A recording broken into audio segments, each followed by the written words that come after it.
Hey guys, Trevor here, and welcome to another episode of my Urban Terror Weapon Guide. Today we will be talking about the HK MP5K. So moving right into the damage here, its damage profile is identical to that of the Negev, so it's 50% damage in the head, 30% damage in the torso, and 11% damage in the arms and in the legs.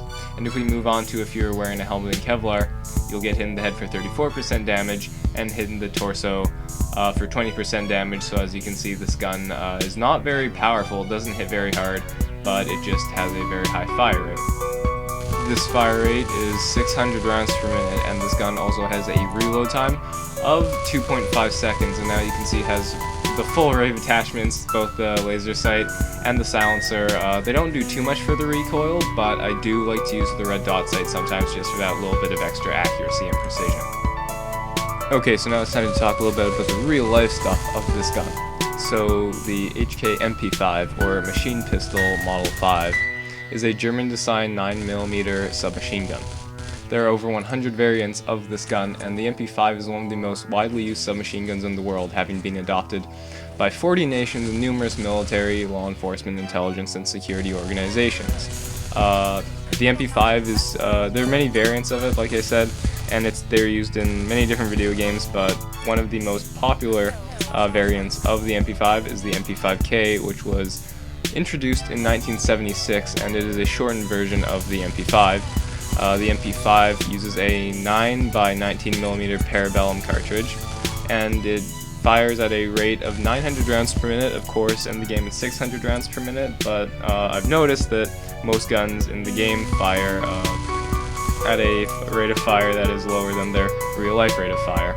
And its feed system uses a 15, 30, or 32 round detachable box magazine, and in the game it uses a 30-round box magazine, and that's really all I have to say about the MP5K in real life. So this gameplay, I actually was surprised when I got it, because it didn't take me too long to get all these clips and stuff. It was like, what, 2 different maps?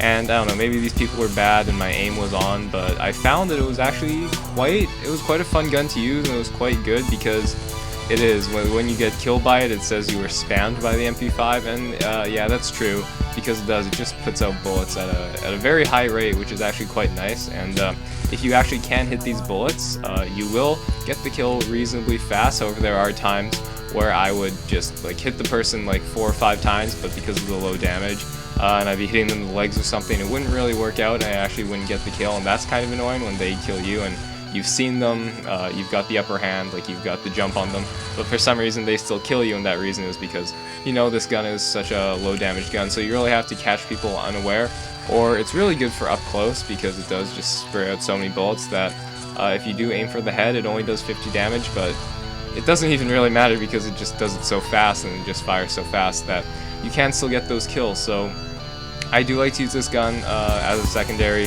when I'm sniping. Of course, I use the UMP as a secondary while I'm sniping, but I think when I first started sniping, I did use this gun over the UMP, just because of the fact that it would fire faster, and to me that felt like it would kill faster, which may not be the case, but you know, sometimes it works. And the attachments that I like to use on this gun, I'm using a laser sight right now, and if I had to use an attachment, usually I don't, but if I do use an attachment on this gun, probably the laser sight, just because it does cut down on that recoil, and that's basically, you know, all that matters. That's the one downfall of this gun, is that it actually has quite a bit of recoil, so I do like to use the laser sight. Sometimes, you know, with the silencer it's good, you can actually be pretty stealthy with this gun, because it fires pretty fast, and if you're close up and you can land your shots, it does get to a pretty fast kill time, so that is also sort of a viable thing, but I do like to use the laser sight, if I do use an attachment at all. Anyways, I'd like to thank you guys for watching. This is the MP5K Urban Terror Weapon Guide. Give it a like if you did.